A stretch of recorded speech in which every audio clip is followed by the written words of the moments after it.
সন্তানকে তারা অবৈধ টাকা দিয়ে কানাডার বেগম বাজার অমুক জায়গায় এস্টাবলিশ করে আর বলে যে আমার ছেলের সুশিক্ষিত। ইনফ্যাক্ট আপনি বাংলাদেশে এখনো যারা প্রতিষ্ঠিত দেশটাকে যারা রান করে, দে আর ফ্রম মফস্বল।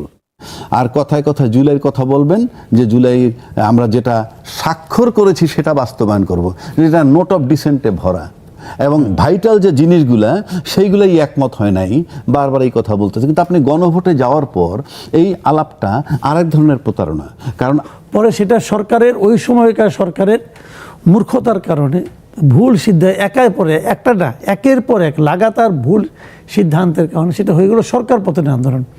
আপনি বাচ্চাকে বুঝতে হইলে মা বাবাকে বাচ্চার লেভেলে নাইমে আসতে হবে, কিন্তু না, প্রত্যেকটা মা চায় তার বাবা মা যাই বলেন এভারেজ, তারা চায় যে তার বাচ্চার বয়স 9 বছর, তার মতো বুঝতে হবে।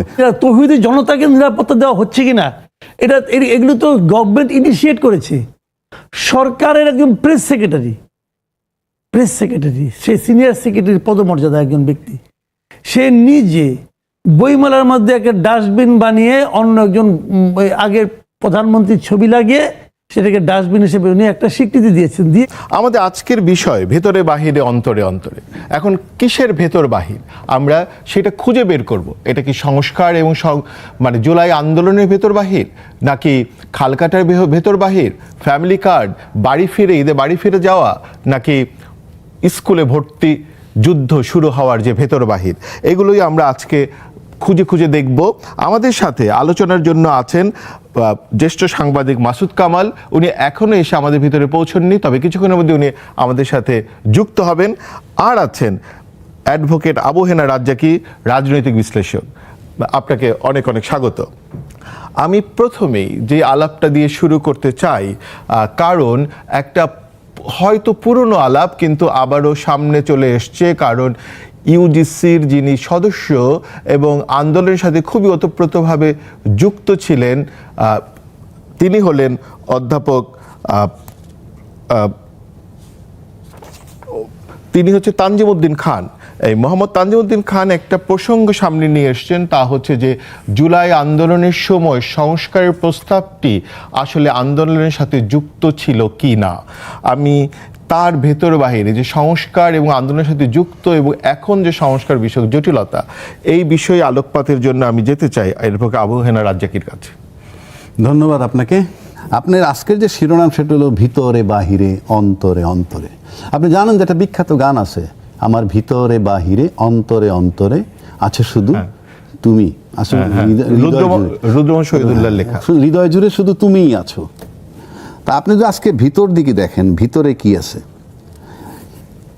এই যে যারা বিভিন্ন ইউনূস সরকার আসার পর যে রাজনৈতিক দলগুলো বিভিন্ন পদক্ষেপ নিল, সংস্কার টংস্কার ইত্যাদি বিভিন্ন, কিন্তু এর ভিতরে স্টিয়ারিংয়ে যারা ছিলেন, ড্রাইভিং সিটে ছিল সবচেয়ে বড় দল বিএনপি, তার অন্তরে ছিল শুধুই নির্বাচন, শুধুই নির্বাচন, শুধুই নির্বাচন। এটা ছিল তার ভিতরে। বাহিরে যদি আসেন তাহলে বাহিরে কি ছিল? তার বাহিরে ছিল সব মেনে নেয়া, সব মেনে নেয়া, নয়তো নির্বাচন নাও হতে পারে, শঙ্কা ছিল। এবং মেজর হাফিজ অলরেডি বলেছেন যে আমরা গণভোট মেনে নিয়েছি এই কারণে, নাইলে নির্বাচনটা হতো না, এটা তারা মনে করেছে। তার মানে বাহিরে যেগুলো ছিল এগুলো তাদের সত্যিকার বিষয় না, এটা প্রতারণার মতো। তারপরে যদি আসেন, এর সাথে আরেকটা লোক দেখানো বিষয় তাদের ছিল, জুলাই বাস্তবায়ন, জুলাইয়ের যে চেতনার বাস্তবায়ন, এটাও লোক দেখানো যদি না হবে তাহলে এত বিতর্ক কেন এখনো? আপনার এটা যদি লোক দেখানো নাই হবে, এখন জুলাই চেতনাটা কি? আচ্ছা, জুলাই চেতনা, যে জুলাই চেতনা বাস্তবায়ন, কোটা বিরোধী আন্দোলন, জুলাই সনদের আইনি ভিত্তি। হ্যাঁ, কিন্তু সংস্কার কেন যুক্ত হলো সেখানে? আন্দোলনের সময় ন্যাচারালি আপনি সংস্কার যুক্ত হলে এই কারণে আপনাদের সংস্কারের সাথে সংবিধানের সম্পর্ক, সংবিধান সংস্কার করবেন, সেটা কিভাবে করবেন সেটা একটু পরে আসি। সেই সংবিধান সংস্কার করতে হলেই আপনার আজকের যে গণভোট হইল এবং যেখানে জুলাই সনদের আইনি সংস্কার, অর্থাৎ জুলাই সনদ উইদিন ব্র্যাকেট সংবিধান সংস্কার 2025, এই বিষয়টা আছে।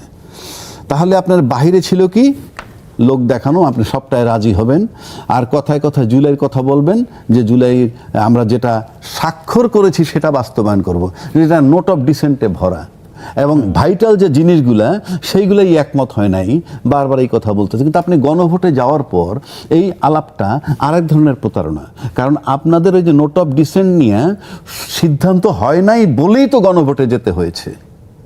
যদি ওইগুলো সিদ্ধান্ত হয়ে যেত আর তো গণভোটের প্রয়োজন ছিল না। এবং এই গণভোটের প্রস্তাবকও কিন্তু আজকে যারা ক্ষমতায় তারা, এখন তারা ওখানে ক্ষমতায় গণভোট, এখন বলতেছে গণভোট সংবিধানে নাই, তো জুলাই সংবিধান সংস্কার পরিষদ বলতে যা বোঝায় সেটা সংবিধানে নাই ইত্যাদি। সেটা আমি পরে ব্যাখ্যায় আসছি। তাহলে এটা হলো বাহিরে, ভিতরে ছিল শুধু নির্বাচন, বাহিরে তাদের এইগুলো। এইবার আসেন অন্তরে। অন্তরে অন্তরে কি? অন্তরে অন্তরে ছিল নির্বাচনের পর সব কিছু অস্বীকার করব, নির্বাচনের পর কিছুই মানব না। এটা কেবল অন্তরের ভিতরে ছিল। যেমন ধরুন, আপনি যদি একটা ঘর ভাড়া নেন, কারো ঘর ভাড়া নেওয়ার সময় আপনার প্ল্যান আছে যে ভাড়াটি হিসেবে ঢুকবেন, কিন্তু এরপরে এই বাড়ির দখলটা আর ছাড়বেন না। তার মানে আপনি এই বাড়িটা দখলের উদ্দেশ্যেই ভাড়া নিছেন। ভাড়াটি হিসেবে ঢুকলেন, ঢোকার পর আপনি আর সরছেন না এখান থেকে, তখন এটা মালিকানা দাবি করে বসলেন ইত্যাদি। এইটা এটা রাজনৈতিক কৌশল না?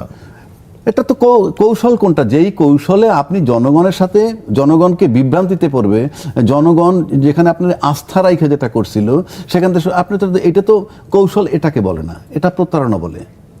এটা নিজস্ব বেনিফিটের জন্য। তা না হলে আপনি যদি মনে করেন যে এইখানে, যেমন ধরেন যে আন্দোলনের সময় তো একটা পার্টি দীর্ঘ সময় গুপ্ত অবস্থায় থেকে আন্দোলনের সাথে পরে যুক্ত হয়েছে, তাহলে সেইটাকে কি আপনি কৌশল বলবেন না প্রতারণা বলবেন?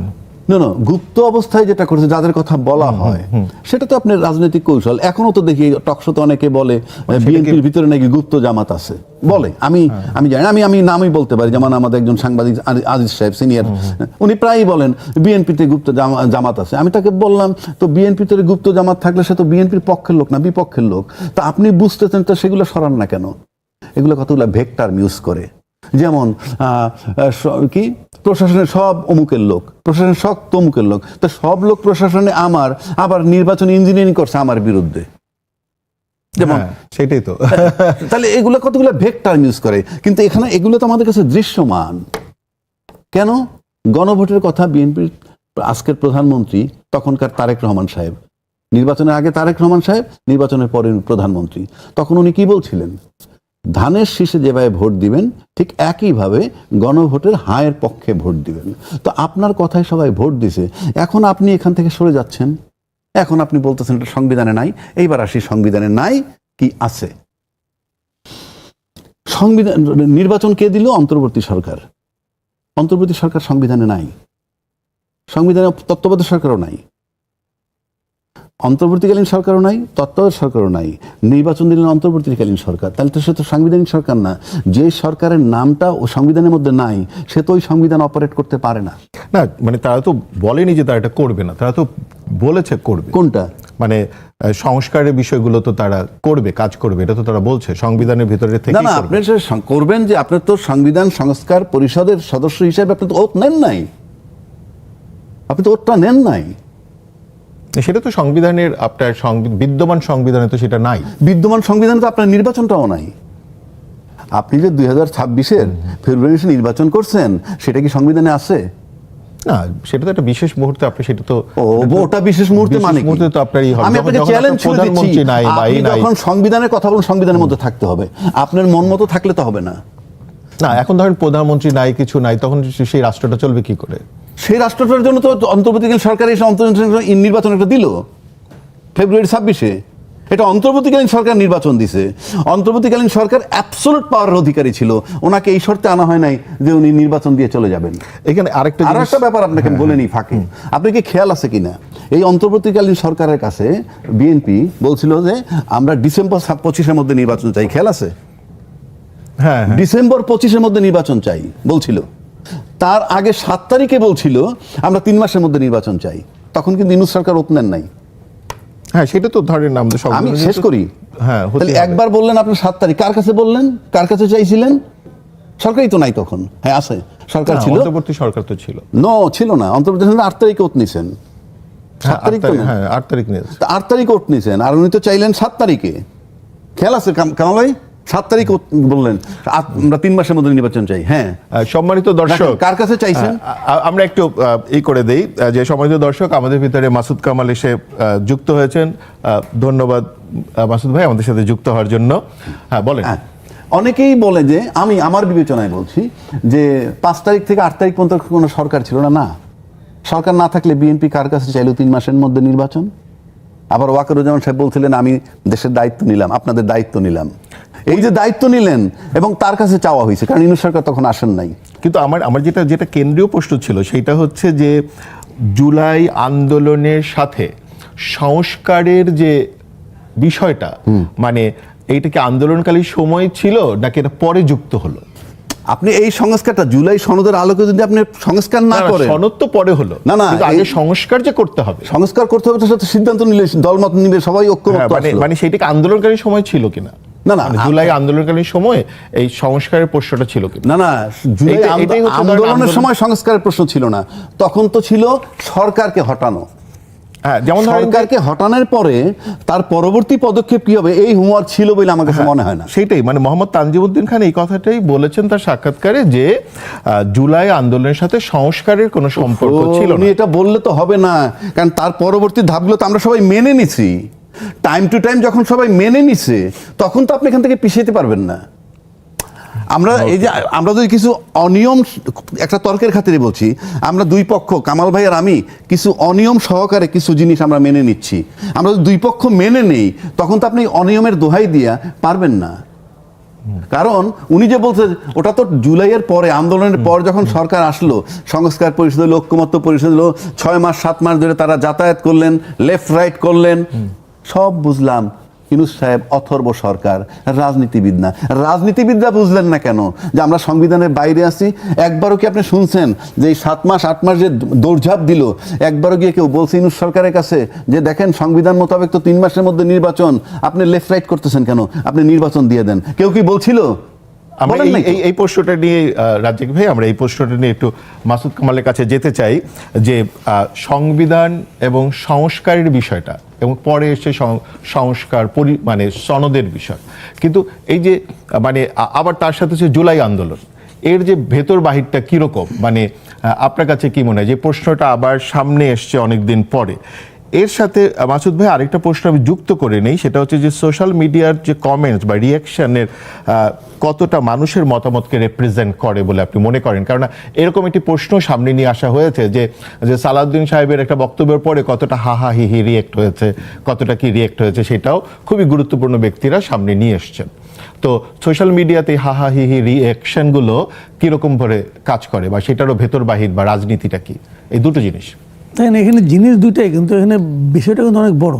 আমি বলি, আপনি অনেকগুলি পয়েন্ট বলেন না, জুলাই আন্দোলন, তারপরে বললেন সংস্কার, তারপরে বললেন জুলাই সনদ, ঠিক আছে, এবং তারপরে সংবিধান সংস্কার, সংবিধান সংস্কার পরিষদ যেগুলো করা হচ্ছে, সংবিধান পরিষদ, এই যে বিষয়গুলো না, এগুলি সবগুলিকেই আপনি এক সূত্রে গাঁথতে পারেন, আবার এক সূত্রে গাঁথার কোনো সুযোগ নাই এটাও বলতে পারেন। যেমন আমি একটা একটা করে আপনি বলি, জুলাই আন্দোলনটা ছিল বেসিক্যালি একটা কোটা বিরোধী আন্দোলন, সিম্পল কোটা বিরোধী আন্দোলন। জুলাই আন্দোলনটা হয়ে গেল সরকার পতনের আন্দোলন। শুরুতে ছিল কোটা সংস্কার বিষয়ক আন্দোলন, পরে সেটা সরকারের, ওই সময়কার সরকারের মূর্খতার কারণে, ভুল সিদ্ধান্ত, একের পর এক লাগাতার ভুল সিদ্ধান্তের কারণে সেটা হয়ে গেল সরকার পতনের আন্দোলন। যখন সরকার পতন হয়েই গেল তখন কিন্তু এক একজন যার যার মতো করে বলতে শুরু করলো যে আমি এই জন্য পতন ঘটিয়েছি, এই পতনের পেছনে আমার এই উদ্দেশ্য ছিল, ওই উদ্দেশ্য ছিল, দ্বিতীয় রিপাবলিক ছিল, হ্যান ছিল, ত্যান ছিল। যে যেটা বুঝে সেটাও বলছে, যেটা বুঝে না সেটাও বলছে। দ্বিতীয় রিপাবলিক কী জিনিস ভাই, কই ওটা কই গেছে এখন? পান কোথাও খুঁজে পাবেন? জিজ্ঞাসা করুন তো ভাই, কে জানি বলছিলেন যে সেকেন্ড রিপাবলিক, উনি কে? পাবেন না। সেকেন্ড রিপাবলিক কই? নাই কিন্তু কোথাও। নতুন বন্দোবস্ত কই? কিছু বুঝেন? নতুন বন্দোবস্ত খুঁজেন তো, কিছু আছে কিনা? এনসিপি মানে সংসদে গেল, নতুন একটা দল হলো, নতুন বন্দোবস্ত জিনিসটা কি পাইছেন কোথাও? আমি যদি খুব বেশি খুঁজে তাহলে পাবেন এই যে রাজনীতির মধ্যে গালাগালি ঢুকছে, এটা মনে হয় নতুন বন্দোবস্ত। এছাড়া তো আর তো কিছু আমি দেখি না। নতুন বন্দোবস্ত জিনিসটা কি, এগুলো তারা কিন্তু বলছে। সংস্কারের একটা আকাঙ্ক্ষা মানুষের মধ্যে ছিল, এটা কোনো সন্দেহ না, আমার মধ্যেও ছিল। আমার ধারণা আমাদের যিনি সমালোচক ওনার মধ্যেও ছিল, আপনার মধ্যেও ছিল। সংস্কারের আকাঙ্ক্ষা ছিল। আনফর্চুনেটলি এই আকাঙ্ক্ষাটা পার্সন টু পার্সন ভ্যারি করছে। যার যার মতো করে সংস্কারের আকাঙ্ক্ষা ছিল। আমার আকাঙ্ক্ষা আপনার আকাঙ্ক্ষা এক ছিল না। আমার আকাঙ্ক্ষা রাজ্জাকি ভাইয়ের আকাঙ্ক্ষা এক ছিল না। ওনার আকাঙ্ক্ষা ওনার মতো করে, আমার আকাঙ্ক্ষা আমার মতো করে। আকাঙ্ক্ষা একটা ছিল, কিন্তু সেই সংস্কারের যে আকাঙ্ক্ষা তার সঙ্গে সংস্কার কমিশনের কর্মকাণ্ডের কোনো মিল নাই। যে কারণে সংস্কার কমিশন যখন গঠন করা হলো, যে লোকগুলিকে গঠন করা হলো, আমি নিজেই বলেছি এরা সংস্কার করতে পারবে না। আমার কাছে মনে হয়েছে, আমার ধারণা রাজ্জাকি ভাইয়েরও কারো পছন্দ হয় নাই কোনো কমিশনকে, যে সমস্ত লোক নিয়ে কমিশন করছে। তারপরে তারা যখন রিপোর্ট দিল, হ্যাঁ এখানে কিছু ভালো ভালো বিষয় ছিল। তারপরে সেখান থেকে যখন আপনার জুলাই সনদ হলো, দেখেন এই জুলাই সনদ এবং সংস্কার আকাঙ্ক্ষার সঙ্গে, সংস্কার চেতনার সঙ্গে, জুলাই চেতনার সঙ্গে কোনো সম্পর্ক নাই। জুলাই চেতনার যে পূর্ণ বহিঃপ্রকাশ এই জুলাই সনদে ঘটছে, এটা মনে করার কোনো কারণ নাই। কারণ যে লোকগুলি জুলাই সনদ বাস্তবায়ন, এই সনদটা প্রণয়ন করছে, এরা কেউ জুলাই আন্দোলনের সঙ্গে ছিল না। এমনকি এই জুলাই সনদটা যে সরকারের আমলে হয়েছে, যে সরকারের আপনার কি বলবো এটাকে অভিভাবকত্ব হয়েছে, সেই সরকারেরও 80% লোকের সঙ্গে জুলাই আন্দোলনের কোনো সম্পর্ক ছিল না, ইনক্লুডিং ডক্টর ইউনূস। এরা কেউ জুলাই আন্দোলনের কেউ না। এরা হলো সুফল ভোগকারী ব্যক্তি, আর কিছু না। এখন যে কেমন হয়েছে জানেন কি, ওনারা কি একারা তো করেনি, ওনাদের সাথে তো অন্যান্য রাজনৈতিক দলগুলো ছিলেন, তাতে প্রতিনিধিরা ছিলেন, তাতে কি আসে যায়? দেখেন আমি একটা সিম্পল এক্সাম্পল দিয়ে বলি আপনাকে। সবগুলি রাজনৈতিক দল সব জুলাই সনদের পক্ষে যখন রেফারেন্ডাম হলো, সেই রেফারেন্ডামে হা ভোট দেওয়ার জন্য বলছিল না? বলছে তো, সবাই বলছে, জামাত, এনসিপি, এমনকি বিএনপিও বলছে, বলছে তো। তাহলে 30% লোক ভোট দিল না কেন? এবং 11টা এসে সমস্ত রাজনৈতিক দল বলছে। তাহলে সবাই বলার পরেও 30% লোক না ভোট দিল কেন? এটা হলো কাগজে কলমে। আমার মতে না ভোটের সংখ্যা আরো বেশি ছিল, এটা জোর করে বেশি দেখানো হয়েছে। এখানে এই নির্বাচন কমিশন সৎ ছিল না, এটা আমি শিওর। মানে আপনিও বলতে যাচ্ছেন একটা ইঞ্জিনিয়ারিং হয়েছে? অবশ্যই ইঞ্জিনিয়ারিং হয়েছে, এখানে কোনো সন্দেহ নাই। ইঞ্জিনিয়ারিং না হলে, এই জীবনে প্রথম দেখলাম যে একটা নির্বাচন হওয়ার পর কত শতাংশ ভোট পড়েছে, এটা বলতে 24 ঘন্টা লাগে। এর আগে জীবন আমি ভাই সাংবাদিকতা করি অনেক বছর, 37 ইয়ার্স আমি সাংবাদিকতা করি। আমি একদম শুরু থেকেই, একদম যখন জুনিয়র 91-এ সাংবাদিকতা, ওই সময় আমি ইলেকশন কভার করছি। যে কোনো সেন্টারে যখন যেতাম, যে প্রথম প্রশ্নটা আমার হইতো, ভাই কত % ভোট পড়ছে? প্রিজাইডিং অফিসার 2 মিনিটের মধ্যে উত্তর দিত, 2 মিনিটের মধ্যে এত % ভোট পড়ছে। কীভাবে বলতো? যে ভোটগুলি দেওয়া হয়ে যায় না, ওই মুড়ির যে কাগজগুলি, বইগুলি, এক একটা বই 100 করে থাকতো।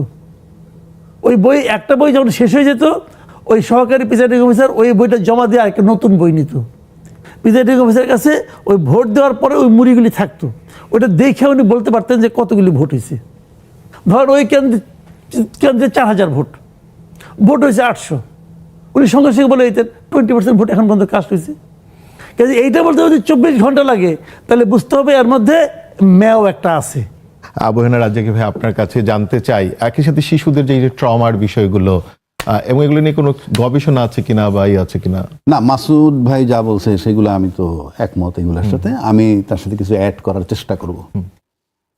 প্রথম কথা হলো, যে অবস্থাতে আমরা, Rome was not built in a day, আমরা কিন্তু ওভারনাইট করতে পারবো না।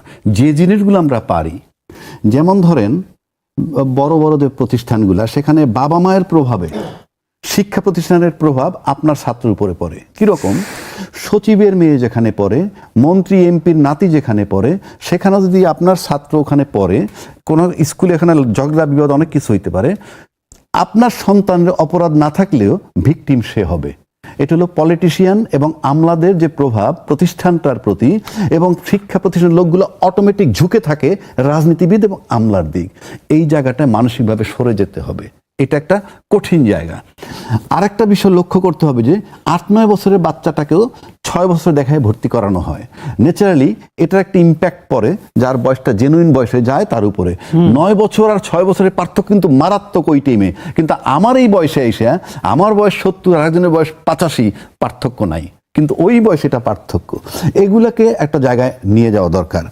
3 নম্বর হলো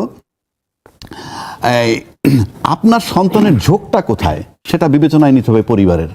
আমরা তো শুধু ডাক্তার ইঞ্জিনিয়ার এটা বানাইতে চাই, লয়ার আগরুম বাগরুম, সন্তানের ঝোঁকটা কোথায় সেখানে গার্জিয়ানের দেখতে হবে। এগুলো আমার অ্যাডভাইস।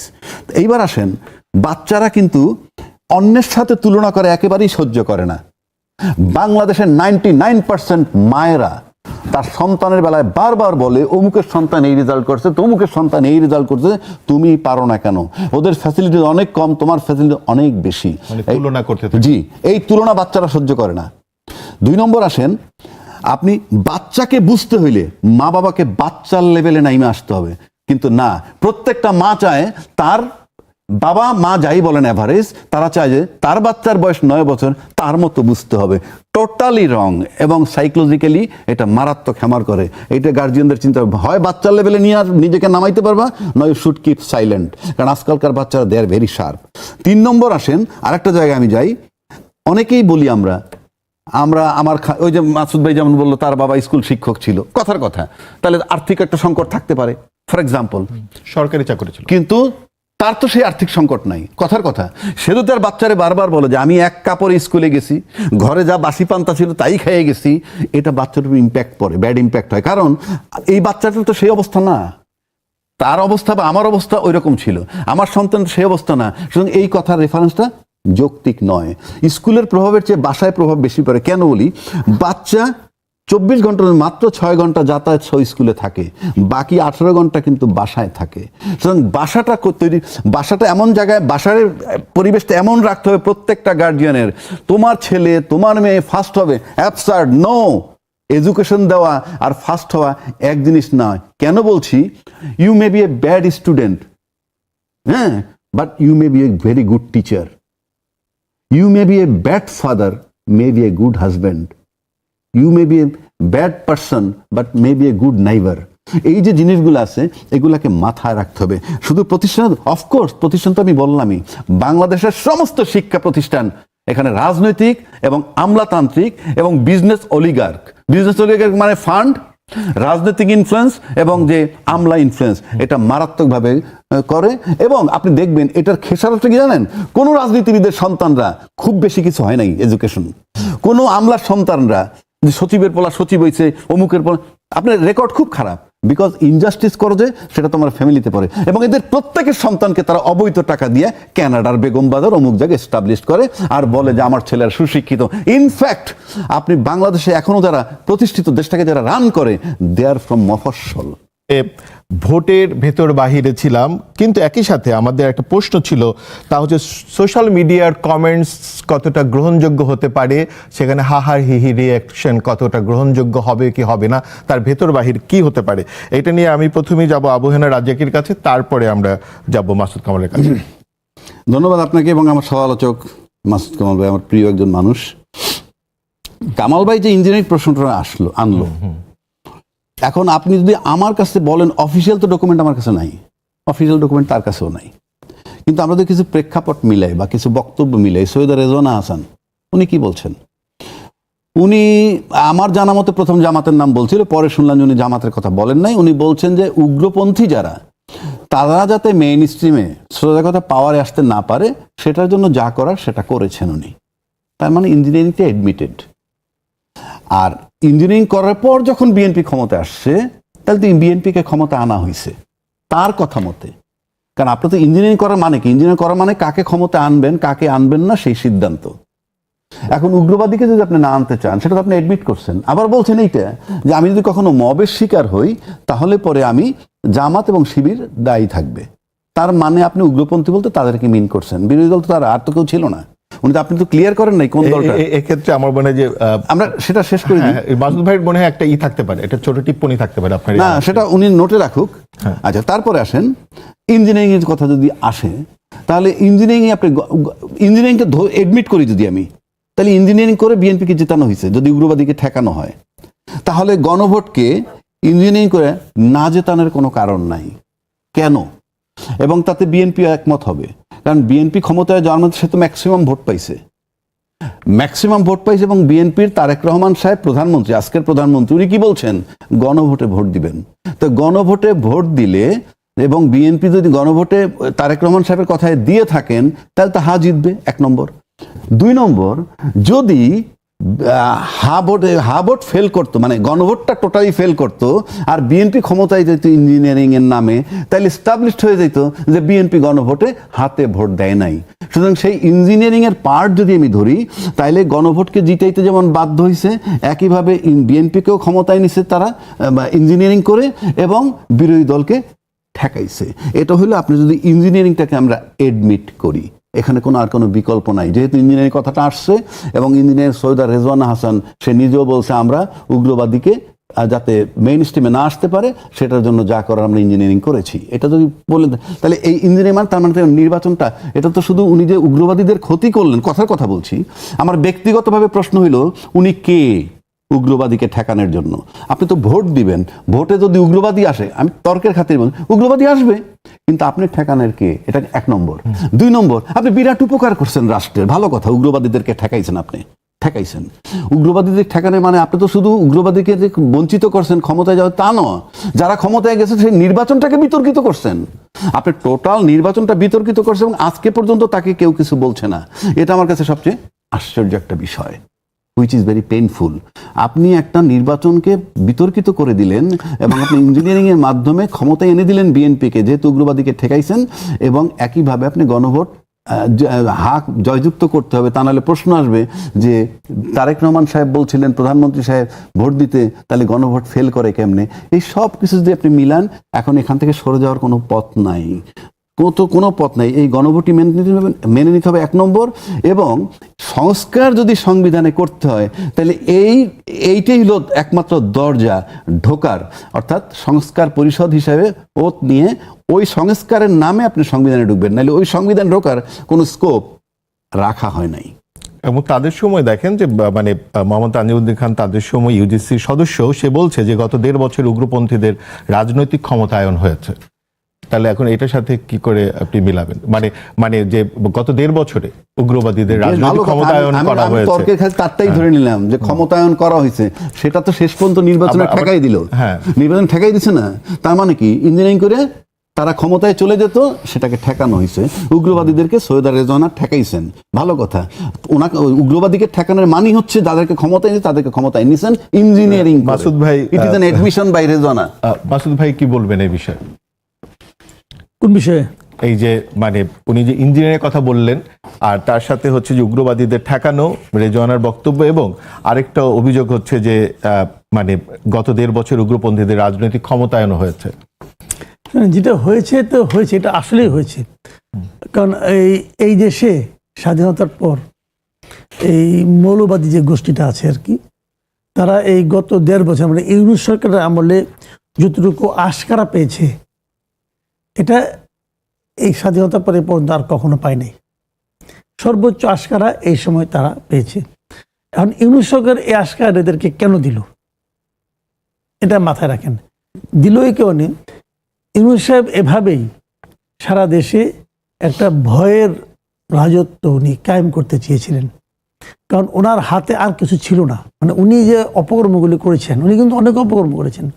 এই দেশের নিয়মতান্ত্রিক যে একটা ব্যবস্থা, এটাকে একদম ভেঙে চুরমার করে দিয়েছেন এই অন্তর্বর্তীকালীন সরকার। মানে তাদের অপকর্মের কোনো শেষ নাই, হিসাব করলে অনেক কিছু বেরোবে। এবং সেটাকে চালিয়ে রাখার জন্য ওনার এগুলি দরকার ছিল যে একটা আপনার এই কি বলে মানে একটা মবের যে একটা আপনার আতঙ্ক, এটা ওনার প্রয়োজন ছিল, এটার মাধ্যমে উনি করতেন। কেউ কিছু বললো তাকে তার উপর মব লেলাই দেওয়া হতো এবং উনি কিচ্ছু বলতেন না, চুপ করে থাকতেন। কোনো সুস্থ দেশ এটাকে মানবে যে বাড়ির পর গ্রামের পর গ্রাম কেবলমাত্র আওয়ামী লীগ করে এই অজুহাতে, সে আওয়ামী লীগ করে কিনা এটা প্রমাণ করার কোনো প্রয়োজন নাই। আগুন ম্যাচের কাঠিটা জ্বালানোর সময় বললো এই লোক আওয়ামী লীগ করে বলে আগুন ধরাই দিল, এটার কোনো বিচার হতো না, হয় নাই কিন্তু একটাও, জাস্ট হয় নাই। কোন আইনে বলে যে 32 নম্বর মতো একটা বাড়ি ভেঙে দেবেন আপনি? ধরলাম এটা একজন শত্রুর বাড়ি, ধরলাম এটা হিটলারের বাড়ি, আপনি দিনে দুপুরে সরকারের প্রশ্রয়ের থেকে ভেঙে দিবেন, এটা হয়? হ্যাঁ, যেমন ধরেন যে কোনো মামলা হয়েছে বাড়ি ভাঙা নিয়ে, আপনি আমাকে বলেন সিম্পল, অন্য আলাপ বাদ দেন, সেটা একটা আইন থাকবে। 32 নম্বর যে ভাঙা হয়েছে এটা কোনো মামলা হয়েছে? একটা অপঘাতে মৃত্যুর মামলা হয়, হয় না? একটা মামলা হয়েছে কিনা জিজ্ঞেস করেন তো, আপনি ইউনুস সরকার কোনো মামলা করছে? হয় নাই। অথচ ডক্টর ইউনুস কিন্তু 32 নম্বর ভাঙা নিয়ে 2টা বিবৃতি দিচ্ছে একই দিনে, সে 24 ঘন্টার মধ্যে 2বার বিবৃতি দিচ্ছে, দিয়ে বলছে এটা ভাঙা ঠিক হয় নাই। যেটা তুমি বলতেছো ঠিক হয় নাই, এটা আইনগত ব্যবস্থা নিলে না কেন? কারা ভাঙছে সবাই জানে, ছবি আছে, হাদি তো আহ্বান করছে ভাঙার জন্য, হাদি তো ওপেন একদম বলছে ভাঙা হোক, ওই সময় তো লোক হাতিকে চিনলো। এই পাশাপাশি আরেকটা প্রশ্ন মাথায় এলো যে যেমন ধরেন যে গত বছর বইমেলাতেও আমরা দেখেছি যে হঠাৎ তৌহিদি জনতা এবং নানা কিছু এবং বাংলা একাডেমির মহাপরিচালক রীতিমতো স্টলকেও কালো কাপড় দিয়ে ঢেকে দিলেন, কতগুলো বন্ধ করে দিলেন এবং তৌহিদি জনতারা আক্রমণ করছে। কিন্তু এইবার রোজার মাসে বইমেলা হওয়ার পরে আমরা আর কোনো তৌহিদি জনতা বা এরকম দেখলাম না। কেন দেখলাম না? তখন তৌহিদি জনতারা ঠিকঠাক মতো কাজ করতে পারতেছে কিনা, তাদের তৌহিদি জনতাকে নিরাপত্তা দেওয়া হচ্ছে কিনা, এগুলো তো গভর্নমেন্ট ইনিশিয়েট করেছে। সরকারের একজন প্রেস সেক্রেটারি, সে সিনিয়র সেক্রেটারি পদমর্যাদা একজন ব্যক্তি, সে নিজে বইমেলার মধ্যে একটা ডাস্টবিন বানিয়ে অন্য একজন আগের প্রধানমন্ত্রীর ছবি লাগিয়ে সেটাকে ডাস্টবিন হিসেবে উনি একটা স্বীকৃতি দিয়েছেন। দিয়ে কি হয়েছে, ওনার নাম হয়ে গেছে ডাস্টবিন শফিক। যার ছবি ওখানে ছিল তার নাম কিন্তু কেউ বলে নাই। বাংলা সমাজকে জিজ্ঞাসা করেন, ডাস্টবিন হাসিনা কেউ বলে না, ডাস্টবিন শফিক বলে। তো এই মব বা ইসাকে সবসময় প্রেসার গ্রুপ হিসেবে দেখেছেন। হ্যাঁ, উনি দেখেছেন, উনি বললাম ওনার নামই হয়ে গেছে ডাস্টবিন শফিক। আমরা তো এটা তো মানুষ, এটা হলো মানে ওনাদেরকে বুঝতে হবে যে আমরা কি করলাম আর পাবলিক পারসেপশনটা কি দাঁড়াইলো। ওই আপনি বলেন না হা হা হি হি, এটা হয়তো বা কোনো মূল্য নাই, আবার একদম মূল্য নেই আপনি তাও বলতে পারবেন না। আমরা যখন ইউনিভার্সিটিতে পড়তাম তখন আমরা বলতাম যে দেয়ালে লিখন পড়ুন, সরকারকে বলতাম, গভর্নমেন্টকে বলতাম আপনারা দেয়ালে কি লেখা হয় এটা পড়েন। দেয়ালে কেন লেখে আপনার খেয়াল আছে কিনা, একদিন অনেক বছর আগে একবার একজন লিখতো যে কি যেন লিখতো যে নাই শান্তি নাই নাকি যেন বলতো একটা, হ্যাঁ সুবোধ তুই পালিয়ে যা, সুবোধ মানে আরো আগে, তারও আগে ইয়াজউদ্দিন না কিয়াজুদ্দিন ছিল, হ্যাঁ শান্তি নাই, এই জন্য লেখা থাকতো। ওটা কিন্তু আলোড়ন সৃষ্টি করতো। কষ্টে আছে আইজুদ্দিন, কষ্ট আছে আইজুদ্দিন। তো ওইটা কিন্তু দেখেন ওইগুলো কিন্তু মানুষের মধ্যে কিন্তু আলোড়ন সৃষ্টি করতো। কেন করতো? মানুষ যখন দেয়ালে ওই দেয়ালের লেখনটা এখন সোশ্যাল মিডিয়ার লেখন হয়ে গেছে। দেয়ালের লেখা যেমন পাওয়ারফুল ছিল, সোশ্যাল মিডিয়া একটা পাবলিক পারসেপশন তৈরি হয়। আবার এটা করতে যে কিছু ঝামেলাও আছে, কিছু বট বাহিনী আছে। এবং ইন্টারেস্টিং কি জানেন, পাবলিক এখন বট বাহিনীকে চিনা ফেলাইছে।